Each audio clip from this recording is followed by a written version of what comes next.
Hola, ¿cómo estás? Bienvenido a VoiceOver, donde desenterramos historias que el tiempo quiso enterrar. Si te conmueven los ecos del pasado, si crees que lo olvidado todavía tiene algo que decir, suscríbete y acompáñanos. Imagina esto. En una ciudad cubierta por la selva en silencio absoluto, solo el viento entre hojas que no han sido tocadas en siglos, y de pronto, una piedra tallada, un murán, una calle, y con ella, una pregunta que lo cambia todo. ¿Y si lo que creíamos saber sobre nuestra historia estaba incompleto? Hoy exploramos una ciudad perdida, una que no solo desafía la arqueología, sino también nuestra idea de quiénes fuimos, porque a veces lo más revelador no está en los libros, sino en lo que aún duerme bajo la tierra. La historia no siempre comienza con palabra, a veces empieza con silencio, con un explorador que se detiene, con un susurro del suelo, con un mapa sin nombre. Así empezó todo, en lo profundo de la selva tropical, donde el verde es tan denso que parece que el mundo respira diferente. Durante años había rumores, historias contadas por comunidades locales, leyendas de una ciudad perdida, cubierta por la jungla, más antigua que las pirámides, más vasta que lo que jamás se registró. Muchos lo consideraban mito, exageraciones, eco de culturas antiguas que nunca dejaron huella escrita. Pero un pequeño equipo de arqueólogos no pensó igual. Con tecnología de escaneo aéreo, comenzaron a sobrevolar una región remota. No buscaban ruinas, solo patrones, formas que la naturaleza no hace sola. Allí estaba una cuadrícula perfecta. Calles, plazas, terrazas, todo cubierto por siglos de vegetación, invisible al ojo, pero imposible de negar para la máquina. Habían encontrado algo, lo llamaron la Ciudad Blanca, pero los pueblos indígenas la conocían por otro nombre, la ciudad del dios Mono.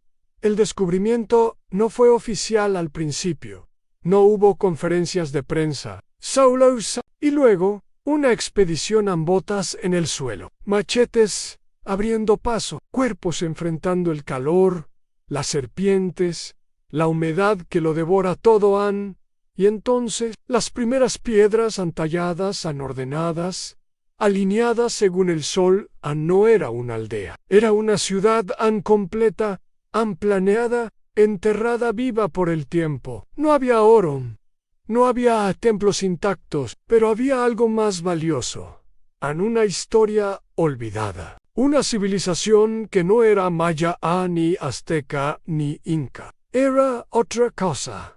Algo que no encajaba, que no debía estar allí, según los libros. Y eso lo cambiaba todo. Porque una ciudad no aparece sola. Requiere organización en conocimiento, en lenguaje, en cultura. Y si esto existía antes de lo que creíamos posible, entonces la historia tendría que ser reescrita no en tinta, sino en pedra. La selva no guarda secretos, los protege. Durante siglos, esta ciudad estuvo allí, oculta entre raíces, humedad y ramas, no porque quisiera desaparecer, sino porque nadie supo cómo mirar. Pero la tierra, tarde o temprano, habla, y cuando lo hace, nos obliga a escuchar. Los arqueólogos, al poner pie en el terreno, se enfrentaron a más que una exploración. Era una pregunta silenciosa. ¿Qué estamos dispuestos a aceptar como verdad? Los vestigios que encontraron eran extraños. No se parecían a ninguna ciudad maya. Los edificios no seguían el patrón clásico. Las esculturas representaban rostros alargados, figuras con proporciones fuera de lo común. Algunas parecían humanos, otras no tanto. Se encontraron altares, pero sin signos de sacrificio.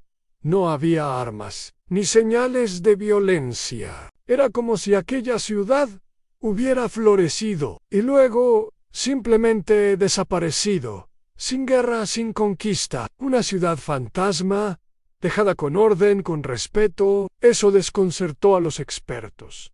Las civilizaciones antiguas no solían desaparecer así. Siempre había ruina, conflicto, sangre.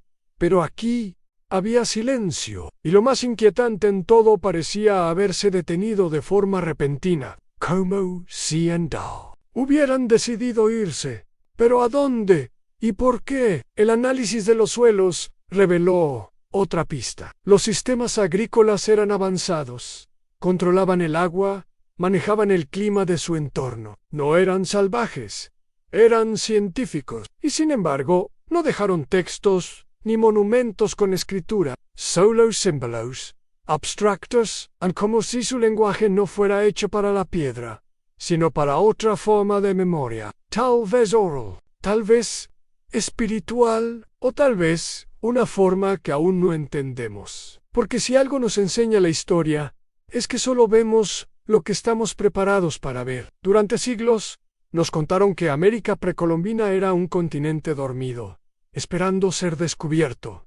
Pero estas ruinas dicen otra cosa. Había conocimiento aquí, había ciudad, había civilización, y quizás algo que hoy nos cuesta imaginar, una forma de vivir que no giraba en torno a la conquista, sino al equilibrio, un modelo de sociedad que no buscó expansión, sino armonía. Y eso sí reescribe la historia. Hay descubrimientos que iluminan, y hay otros que inquietan. Lo que hallaron en la ciudad perdida no fue solo arquitectura, fue una forma distinta de ver el mundo. Entre las esculturas una llamó la atención más que las demás. Una figura de piedra, alta, delgada, con un rostro que no parecía humano. Ojos almendrados, cráneo extendido, como si estuviera observando.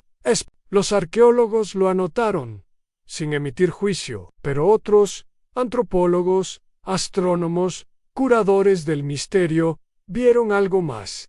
Dijeron, esto no se parece a ninguna deidad conocida. Esto no representa lo humano, y sí representa algo más.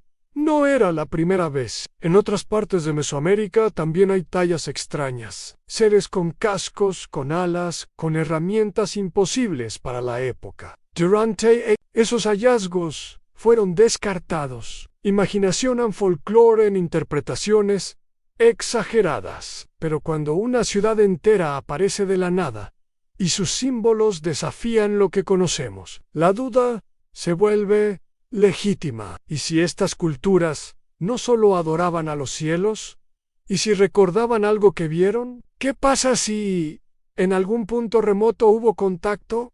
No lo decimos con certeza, solo como posibilidad, porque la historia oficial se construyó desde el poder, desde la escritura de los vencedores andes de Europa. Pero esta ciudad no fue construida por los conquistadores, ni por los cronistas. Fue obra de otros que no dejaron libros, pero dejaron piedra, simetría, geometría sagrada. Y esa es otra pista. Las proporciones de la ciudad siguen patrones astronómicos. Cada calle parece alineada con el solsticio. Cada plaza con una constelación. ¿Cómo lo sabían? No tenían telescopios ni mapas del cielo. Y sin embargo, entendían los ciclos celestes mejor que muchos en su tiempo. La ciencia moderna confirma lo que ellos ya sabían. La Tierra no es centro, sino parte de una danza mayor. Ellos lo representaron en piedra. Nosotros lo escribimos en ecuaciones. Dos formas distintas de buscar lo mismo han sentido. Why? Tal vez. Eso es lo que más conecta a esta ciudad con nosotros. El deseo profundo de comprender lo que hay más allá, de escuchar las estrellas, de preguntarnos si estamos solos, y si no lo estamos, ¿con quién hablaron ellos? La ciudad poco a poco empezó a hablar no con palabras, sino con detalles en fragmentos de cerámica, herramientas hechas con precisión, rastros de pigmentos, indicando que las paredes alguna vez estuvieron pintadas de rojo, de azul, de un amarillo intenso que aún resistía el tiempo. Era evidente aquí hubo arte, ritual, memoria, pero Lo más desconcertante aún estaba por venir. En el centro de la ciudad, cubierta por lodo y raíces, descubrieron una estructura circular, un domo, con una abertura en el techo, exactamente alineada con el paso del sol en el equinoccio. Cada rayo entraba en un punto preciso, iluminando el centro, como si marcara un momento sagrado. ¿Era un calendario, un observatorio o un lugar para mirar más allá? Los arqueólogos registraron la estructura como ceremonial, pero algunos pensaron otra cosa. ¿Y si era un portal simbólico? Una puerta entre el cielo y la tierra, entre lo que se ve y lo que no. Porque esta civilización no solo observaba el cosmos, parece que lo integraba, que vivía en función de él. Las viviendas estaban organizadas en patrones concéntricos. Los caminos, como radios de una rueda, conduciendo hacia el centro, como si todo girara alrededor de un núcleo de energía. ¿Creían en una conexión directa entre la tierra y los cielos? Y si es así, ¿qué sabían que nosotros hemos olvidado? Las culturas antiguas no eran primitivas, eran solo diferentes. Nos cuesta imaginar sociedades que no dependieran de jerarquías, de expansión, de acumulación. Pero esta ciudad no mostraba señales de fortaleza militar. No había murallas, ni torres de defensa, solo armonía estructural en equilibrio, como si su fuerza estuviera en la cohesión, no en la conquista. Y eso plantea otra pregunta. ¿Podría una civilización desaparecer voluntariamente? ¿Elegir el silencio antes que la guerra? ¿Dejarlo todo para que el bosque lo cubra? Quizás no huyeron, quizás cumplieron su ciclo y se retiraron, como hacen algunas culturas ancestrales, cuando sienten que su tarea en la tierra ha terminado. Eso no es fracaso, es sabiduría, y tal vez es un susurro a las generaciones futuras. No todo lo valioso debe durar para siempre, solo debe dejar huella, y esta ciudad la dejó, aunque tardamos siglos en escucharla. El descubrimiento causó un eco, primero entre arqueólogos, luego entre gobiernos, y finalmente en las preguntas más profundas de la humanidad, porque esta ciudad no solo desafiaba fechas o cronologías académicas, desafiaba certezas. Muchos en la comunidad científica respondieron con cautela. Era comprensible. La historia, como disciplina, se apoya en prueba, pero también en narrativas ya consolidadas. Aceptar esta ciudad como evidencia de una civilización no registrada significaba abrir una grieta y por esa grieta podría entrar todo culturas no reconocidas, tecnologías desconocidas, versiones del pasado que jamás se enseñaron, y sin embargo la ciudad estaba ahí. No era teoría, ni conspiración, ni mito, era real, medible, excavable, y eso incomodaba. En el mundo moderno, preferimos respuestas rápidas, fechas exactas, explicaciones lineales, pero esta ciudad no ofrecía eso. Ofrecía preguntas, ofrecía asombro. ¿Qué hacían esos símbolos circulares repetidos en las paredes? ¿Por qué las mismas figuras aparecían a miles de kilómetros en otras culturas sin conexión aparente? ¿Y por qué nadie había hablado de esto antes? Algunos comenzaron a mirar más allá. Compararon estructuras con otras ciudades perdidas. Anja, Pekli Tepe, en Turquía. Nabta Playa, en África. Las ruinas de Caral, en Perú. Todas tenían algo en común. Eran más antiguas de lo que deberían ser. Más complejas de lo que los libros admitían. Y muchas también habían sido olvidadas. Era posible que existiera una red de culturas antiguas, más conectadas de lo que creemos. ¿Y si esta ciudad era solo una pieza de un rompecabezas mucho mayor? Tal vez lo que descubrimos no es solo una ciudad, tal vez es una grieta en el tiempo, un portal a una etapa de la humanidad que aún no comprendemos, donde lo sagrado y lo científico no estaban separados, donde el conocimiento no se medía por acumulación, sino por conexión. Y entonces llega la pregunta inevitable: ¿qué hacemos con este hallazgo? ¿Lo integramos a la historia oficial o lo dejamos como una nota al pie? Una anomalía, algo curioso, pero sin consecuencias, porque aceptarlo implica reescribir en reaprender, en reconocer que, quizás, no sabemos tanto como creíamos, y ese, para muchos, es el mayor miedo. La historia, como la entendemos, es una construcción, una casa con cimientos, muros y techos levantados por siglos de interpretación. Y a veces, una sola piedra puede hacerla temblar. Esta ciudad perdida, escondida entre los árboles, bajo siglos de olvido, y ese Pedro, no por lo que demuestra, sino por lo que sugiere, no por lo que grita, sino por lo que susurra, nos recuerda que la humanidad no ha seguido un solo camino, que hubo otras formas de vivir, de pensar, de relacionarse con la tierra y el cielo, y que quizás en esas formas olvidadas hay claves para el presente, porque hoy nos enfrentamos a colapsos ambientales, sociales, espirituales, y estas ruinas hablan de algo distinto, de equilibrio, de ciudades sin muros, de culturas que no dejaron desastres, sino tal vez eso es lo que más nos desconcierta, no su antigüedad, no su arquitectura, sino la posibilidad de que supieran algo que nosotros hemos olvidado. Algo que no se puede medir en PIB, en crecimiento, ni en conquistas, sino en conexión con la tierra, con el tiempo, con lo invisible. Y cuando miramos las piedras, los símbolos, las líneas en el suelo, no vemos respuestas, vemos reflejos de nuestra arrogancia, de nuestra ceguera, de nuestra necesidad constante de tener el control. Pero la historia, la real, no siempre se deja controlar.